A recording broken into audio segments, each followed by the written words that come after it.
दुर्गा पूजा प्रारंभ है। इसको लेकर शहर के कई जगहों पर प्रतिमा स्थापित की गई है। कहीं पर तांत्रिक विधि से तो कहीं पर साधारण पूजा हो रही है।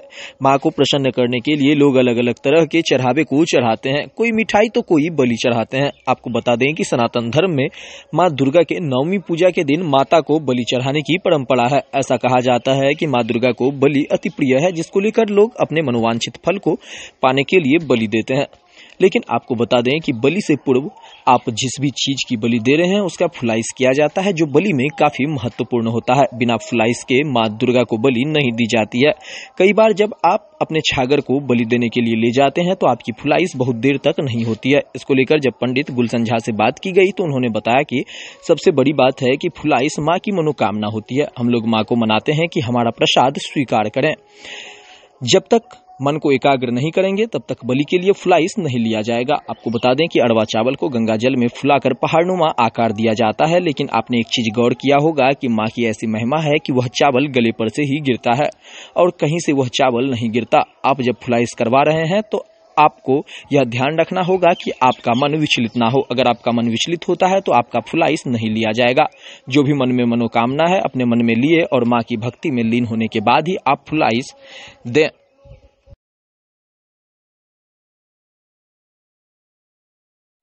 अच्छा, हम लोग देखते हैं कि छागर बलि जब पड़ता है तो उसमें संकल्प होता है। लोग कैसे समझें कि मेरा संकल्प हो गया, कई कई का संकल्प नहीं होता है, बहुत देर लगता है, क्यों ऐसा होता है, क्या? देखिए, ये जो होता है फ्लाई जिसको कहते हैं, वो मन संकल्पित होता है। मन में एक संकल्प लिया जाता है कि जो भी हम देवी को प्रसन्न करने के लिए संकल्प लिए हैं, उस विधि के अनुसार हम लोग फ्लाइस रखते हैं। फ्लाइस रखने के लिए अखंड अरवा चावल लिया जाता है, गंगा जल लिया जाता है और एक केला का पत्ता या फिर कांसे का शुद्ध बर्तन लिया जाता है। उस पे हम लोग चावल कम से कम 1 बित्ता ऊंचा करते हैं।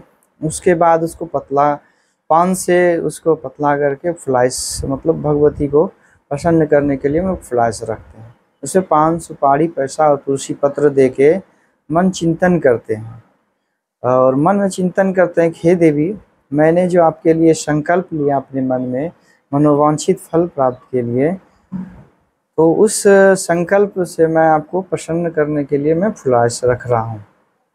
अगर आपकी कृपा तो हमारे संकल्प को स्वीकार करें।